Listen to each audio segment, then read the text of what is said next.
Hi guys! May alert ako galing kay Mita. Yung alert ko, shared post ko yon last 2021 and 2022. So ngayon, sumakit ang ulo ko sa kahanap ng paraan kung paano ko balikan yung taon na yon kasi it's been a long year. So ganon. So nagsuggest yung kaklase ko na may video siya na tutorial na isa-send sa akin. Si Lodilin nag-send siya. So, tiningnan ko yung video niya. And then, in-apply ko sa phone ko. Kaso, wala doon yung settings na hinahanap ko na galing doon sa video niya. Wala. So, wala talaga. So, sumakit ang ulo ko. Binigyan ko ng time. Kinalkal ko talaga yung phone ko, yung FB ko. Kinalkal ko siya. And then, finally, nakita ko kung paano. Nakita ko yung kung saan ko siya hanapin. Kasi nagdedepende pala yan sa phone na gamit mo. Kung Android ba or kung ano pa ang klaseng yung pakaluma ba, ganun na phone. So ipakita ko sa inyo kung paano. So ayan guys, ayan yung alert natin kay Mita. Ito naman yung mga may mga music na pero okay na yun sa may music kasi lang naman pala. I-accept lang yung revenue na may kahati ka kung sakaling mag-earn. Ito naman yung alert niya. Ito yung last January 2021, February 2022, tsaka March 2022, at tsaka April 2022. Mga shared post yan.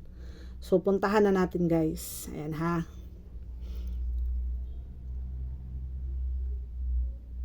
Ayan, dito na tayo sa Facebook natin. Account. Dito tayo sa profile. Tapos, hindi tayo dyan. Dito tayo sa What's on your mind? Tapos ito yung filter. Click natin yung filter. Dito na tayo. Ayan. So, kailangan natin yung January 2021. January 12, 2021. So, balikan natin yung January na yon. Kasi, dito sumakit yung ulo ko. So, and guys, andito tayo sa January 12. January 12, 2021. Ayan ha, 2021. Okay. And then, ayan, naka-anyone na yan. All post. Done. Dito pa tayo. Ayan, nasa January na tayo. So, hindi ko naman nakita yung alert. Basta ipang-delete ko na lang siya. Ipang-move to trash ko na lang. Kasi, ano bang meron?